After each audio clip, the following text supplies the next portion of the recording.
A small family business, one last job. Through Jack Robino. One last job, then I finally retired. Jack already knew that it was time to retire, to give up working and go and collect his pensions like other people of his age. He'd been doing this job for a long time now, as many years as he could remember. And he has to admit to himself that he was getting too old. This was a young man's job. He wasn't as weak as he had been in the past. Now he moved more slowly. He has a pain in his knee, which he threw that properly arthritis. Now Jack found it difficult to understand all the latest technological advances. And then there were all the pressures, the stress, and the risk that a job like his had. Now there was much more pressures, stress, and risk than when he had started. Shut a long time ago, Jack threw to himself, more than 30 years now. I started doing this job before my son born. The job was so much easier in those days. Through Jack, it was always much more simple, quick and easy to get a job done then. No, he threw again. Now it was definitely time to quit. But before I quit, I will do one last job. With the money he had earned, he had bought himself a big house up in the countryside, a long way from the city where he worked, up in New England. Sometimes he went up there at weekends and spent time in his big country house enjoying the peace and quiet. He was looking forward to spending his retirement. The money I make from one last job through Jack will be enough to make it possible for me to drive up to my big house in New England and never have to come back again. Think of that. Even through the risk and the pressures and the stress of his job were so much greater now. Jack had to admit that, at least, the pay was so much greater too. So he earned nearly 10 times what he earned when he started. His pay had raised 10 times over. This, of course, had made him a rich man, a successful businessman. That was how he threw of himself. In his house in the country, Jack planned to spend more time with his son, Jack Jr. I hardly know my son, threw Jack to himself. I've spent so much time with my job and my work that I have neglected my son. That's a terrible thing, and I must change it. Now that I'm going to retire, I can spend more time with my son. That's important. Jack knew that his son had recently got married. Jack was hoping to have grandchildren too. It'd be nice to the grandchildren at a big house, he thought. I'd be able to spend lots of time with them when I retired. After the last wine job, he hired for his son once a month or so. It was usually just a quick telephone call. Jack didn't even really know what his son did. He knew that he hadn't finished university. That didn't matter too much to Jack. He himself had never been very good at school. Jack was proud of the fact that everything he knew he had taught himself. There was no universities that could teach you to do his kind of work anyway. Jack Jr. always seems to have lots of money, too. That's very important. He's also seemed to be traveling a lot. When he found his father, he was always in some faraway place. Sometimes he was in California, in Los Angeles, or San Francisco, or sometimes he was in Texas or Chicago. Once he was in Mexico, and another time he's even called from London. Jack was happy that his son has words seeing the world, even if he couldn't spend much time with his father. One last job. Today was the day. For the last time, Jack went to the cupboard where he kept the equipment he needed for his job. He opened the cupboard and took out everything that was in it. Two redless, each was a silencer, one very small pistol, which he could put it in his pocket, and one larger one that he put in a holster under his jacket. The larger pistol also had a silencer which he took with him.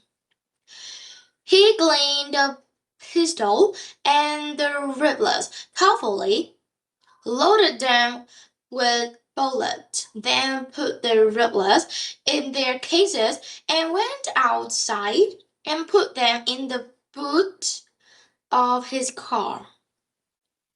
He made sure that he had the small pistol in his pocket and that the bigger one was safe in his holster. Safety was very important in his line of work. Then Jack Robino drove off into the middle of the city to do one last job. Jack parked his car in the usual place.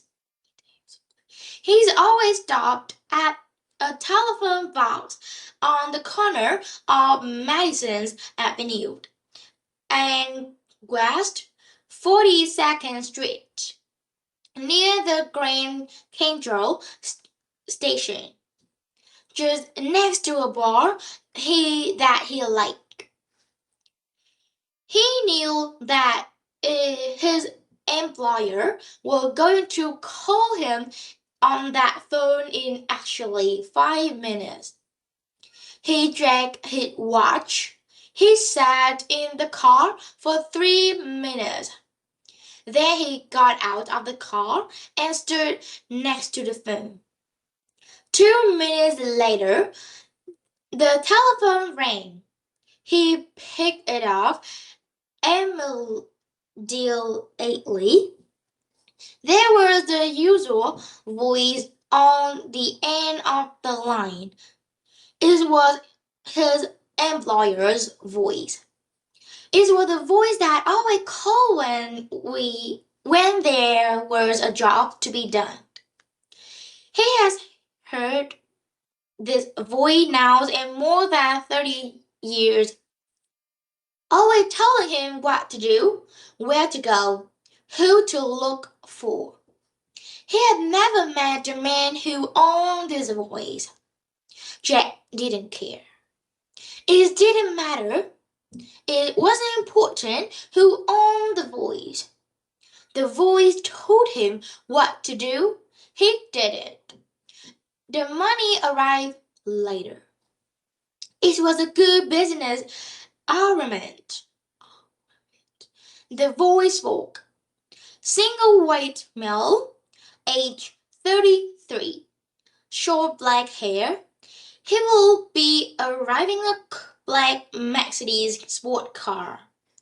He will be alone. He will drive past Central Park, south in Bradley, 1 hour. Then go into the car park of the Citadel building approximately 10 minutes later. The phone went dead. Jack has as much information as he needed. Now, he had 1 hour to do the best possible to do the job. It wasn't too difficult. The Citadel building was only a few minutes' drive from where he was now. He knew it well already. He had worked there before. It was a big building full of lawyers' offices and some very expensive apartments. It was the kind of place a lot of people in Jack's line of work live or work. To go into the car park of the Citadel building, it was necessary to stop at a barrier first. There was a barrier across the street. To open the barrier, you had to stop your car, roll down the window, and put a ticket in the machines. When you put your ticket in the machines, the barrier went up and you could drive into the car park. It was a good spot. The barrier was automatic. Nobody worked there. The car park was underground, so it was quite dark. And there were very few people around. Jack could easily wait until the right car came.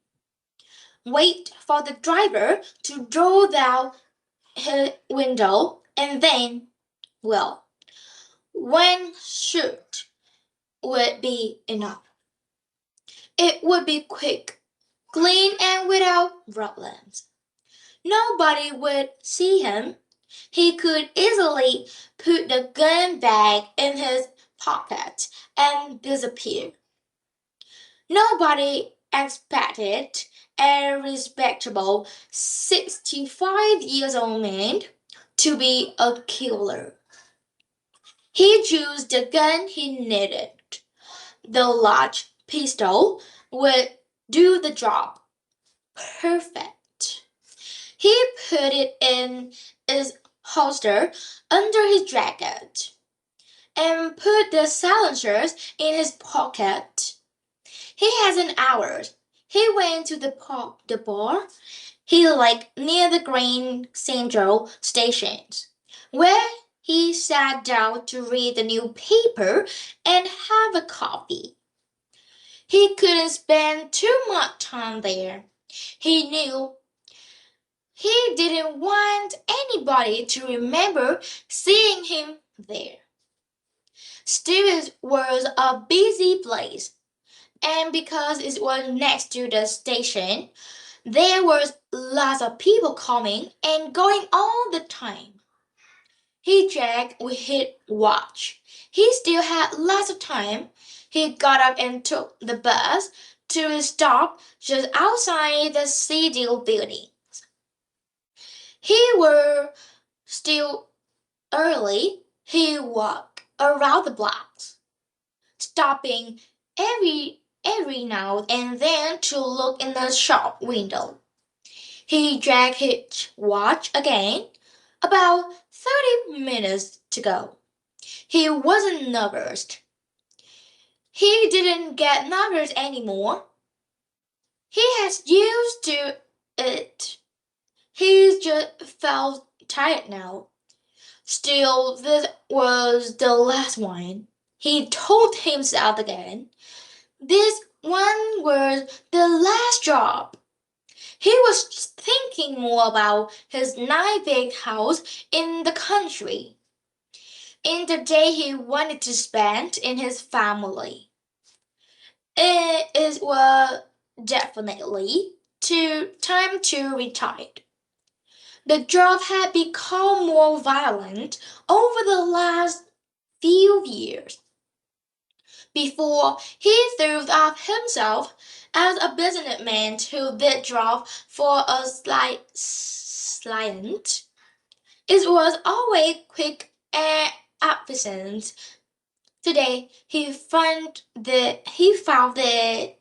job he found things more difficult. It wasn't only because he was older and not as quick as he was when he was young. He has had enough to violence. Some of the people around today seem to enjoy what they did far too much. It wasn't really an enjoyable job through drag, but it was usually a necessary one. For Jack, it was just a job similar to any other. No job is really morally innocent. He thought. People who work in banks take money from poor people. He knew a lot of lawyers who defended people they knew were guilty. Politicians were all corrupt. He thought. His job has no worse than any other. Jack never worried about the people who were in his target. That was how he threw of them the people who of them target, objective, goal, even, but never people. Most of the people who were his target were strangers or corrupt politicians. Perhaps they had some family, but he wasn't really getting rid of any good people. Drake thought that the world was probably a better place without a lot of people he worked with. He dragged his watch again. Only 10 minutes to go now. He decided to take his place. He knew exactly where the entries to the car park and the city building was. It was on the back street, not one of the main streets. So there was no people around to see him as he walked around along the small road which went under the building into the basement car park. 5 minutes to go. He found a good place in the dark corner at the entrance to the car park.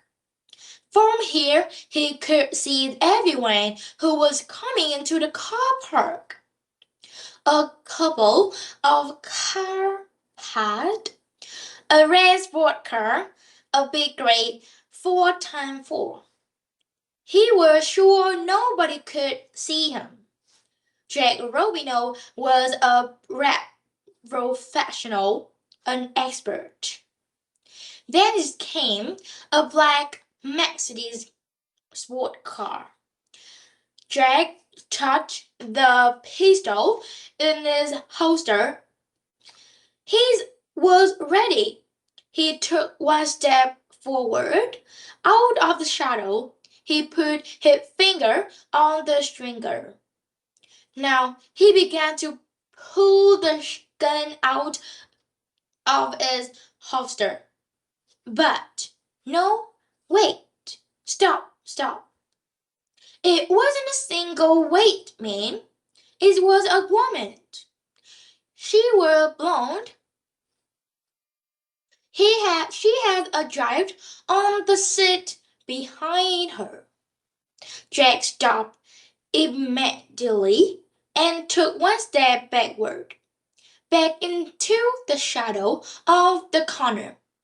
He hoped the woman hadn't seen him. Be careful. Be very, very careful. Jack had never once made a mistake in his job in over 30 years. You couldn't make you couldn't make mistake in a job like Jack Robino's. One mistake meant you were finished forever. Jack breathed carefully. He had nearly made a terrible mistake. He was getting too old for this job. He knew it. Still, it was the last one. Next car, again, a black Mercedes sport car. Here's where this was the one. Driving the car was a 32 years old white man. He had short black hair. It was him, and Jack Robino recognized him. This was his man, his target, his goal, his objective. But Jack Robino didn't do anything. He looked again at the driver of the car. He held out his gun, but he didn't shoot it. Hi, Dad, said the man driving the car. Jack Jr. looked surprised to see his father. What are you doing here?